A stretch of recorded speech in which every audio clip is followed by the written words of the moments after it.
पुणे जिल्ह्यातील लोहगड किल्ल्यावर 18 जून 2026 रोजी घडलेली एक घटना सुरुवातीला अपघात म्हणून समोर आली होती। होणाऱ्या पत्नीसोबत फिरण्यासाठी गेलेला 25 वर्षीय केतन विशाल अग्रवालचा किल्ल्यावरून पाय घसरून खोल दरीमध्ये पडल्याने मृत्यू झाल्याचं सांगण्यात आलं होतं। मात्र अवघ्या 5 दिवसात या प्रकरणाने इतकं धक्कादायक वळण घेतलंय की ज्या तरुणीशी केतनचं काही महिन्यांमध्ये लग्न होणार होतं, त्याच तरुणीवर आता आणि तिच्या प्रियकरावर केतनच्या खुनाचा आरोप ठेवत पोलिसांनी दोघांना अटक केली आहे।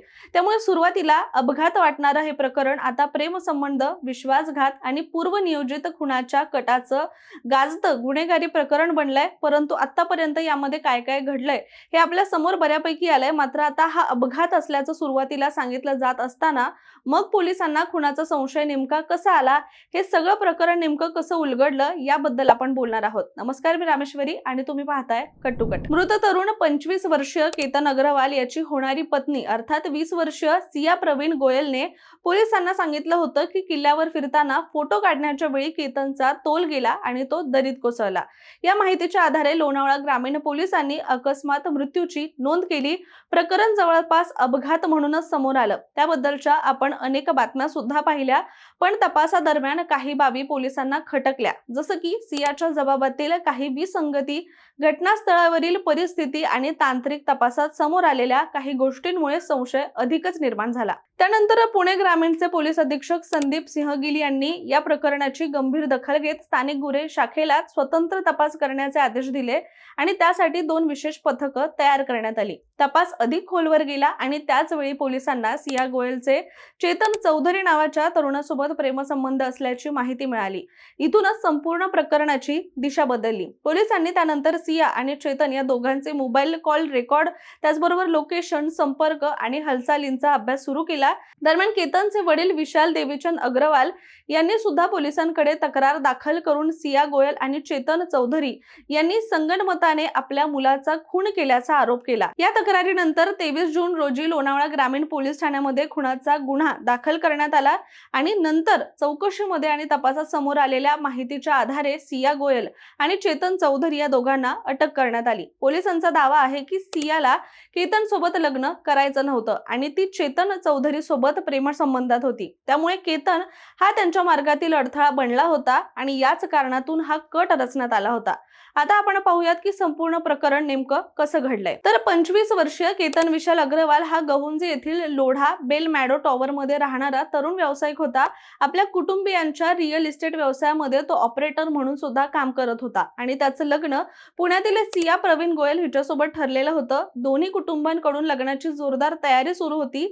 इतकंच काय तर तब्बल 14 कोटी खर्चून राजस्थानमधील आलिशान पॅलेसमध्ये हा विवाह सोहळा पार पडणार होता। शिवाय घरामध्ये आनंदाचं वातावरण होतं। दरम्यान 18 जून रोजी सिया गोयलचा वाढदिवस होता आणि वाढदिवशी सिया आणि केतन यांनी लोहगडावर फिरायला जाण्याचं ठरवलं। सकाळी दोघे किल्ल्यावर पोहोचले आणि तिथे फिरू लागले होते। मात्र पोलिसांच्या तपासानुसार आणि ट्रिपचा उद्देश केवळ वाढदिवस साजरा करणे नव्हता, तर पोलिसांचा आरोप आहे की याच दिवशी केतनचा काटा काढण्याचा सिया आणि तिचा प्रियकर म्हणजेच चेतन चौधरीचा प्लॅन होता। त्यामुळे सियाने आधीच चेतनला सुद्धा किल्ल्यावर बोलावून घेतलं होतं। दुपारच्या सुमारास किल्ल्याच्या पश्चिम बाजूला असलेल्या एका धोकादायक कठड्याजवळ तिघेही पोहोचल्याचा पोलिसांचा संशय आहे आणि यानंतर नेमक्या काही क्षणामध्ये काय घडलं याबाबत वेगवेगळे दावे समोर आलेले आहेत। सुरुवातीला सांगण्यात आलं की फोटो काढताना केतनचा तोल गेला आणि तो खाली पडला, मात्र पोलिसांचा दावा यापेक्षा वेगळा आहे। तपास यंत्रणांच्या मते योग्य संधी साधून केतनला सिया आणि चेतनने दरीमध्ये ढकललं। त्यानंतर संपूर्ण घटनेला अपघाताचं रूप देण्याचा प्रयत्न करण्यात आला। पाय घसरला, तोल गेला आणि तो खाली पडला अशी स्टोरी सुद्धा रचली गेली। दरम्यान काही वेळानंतर बचाव पथकाला माहिती देण्यात आली। लोणावळा ग्रामीण पोलिसांनी शिवदुर्ग मित्र बचाव पथक घटनास्थळी दाखल झालं आणि सुमारे 3 तास चाललेल्या या शोध मोहिमेनंतर केतनचा मृतदेह 300 ते 400 फूट खोल दरीतून बाहेर काढण्यात आला। सुरुवातीला सर्वांनी याला दुर्दैवी अपघात मानलं, मात्र पोलिसांनी तपास थांबवला नाही। घटनास्थळाचा अभ्यास, मोबाईल तांत्रिक पुरावे, कॉल डिटेल रेकॉर्ड, त्याचबरोबर आरोपींच्या हालचाली आणि परस्पर संबंध यांचा तपास सुरूच ठेवला। जसजसा तपास पुढे गेला तसतसं या कटाचे धागेदोरे सुद्धा समोर येऊ लागले। प्रेमसंबंधांची माहिती समोर आली आणि सियाच्या जबाबातील विसंगती निदर्शनास आल्या। मोबाईल लोकेशन्स आणि इतर तांत्रिक बाबींची पडताळणी करण्यात आली आणि या सर्व माहितीच्या आधारे पोलिसांनी हा अपघात नसून खुनाचा प्रकार असल्याचं स्पष्ट केलंय।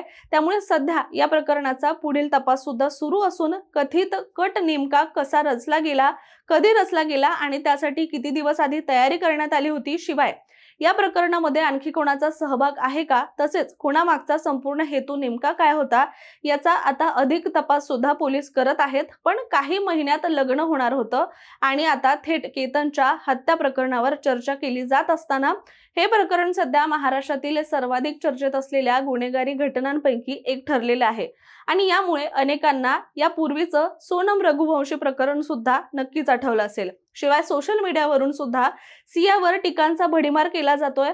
मात्र आता हे लक्षात घेणं सुद्धा तितकंच महत्त्वाचं आहे की सिया गोयल आणि चेतन चौधरी यांच्यावरील आरोपांची अंतिम सत्यता न्यायालयीन प्रक्रियेनंतर निश्चित होणार आहे। मात्र तोपर्यंत या प्रकरणात पुढे नेमकं आता अजून काय काय होतं याकडे सगळ्यांचंच लक्ष लागलंय।